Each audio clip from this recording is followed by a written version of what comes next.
So we got the Reach 10-foot nylon braided cord. It feels kind of like linguine or fettuccine, the flat kind of pasta, the Alfredo type. And it is 10 feet long. I'm going to give it to my coworker, and he says that he would be able to play his PS4 with the controller plugged into it from his closet. So it's pretty darn long. We'll unravel it right here and see how long it is.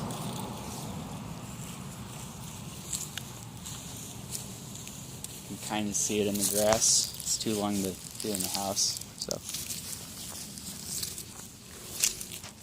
And yeah, it charges good.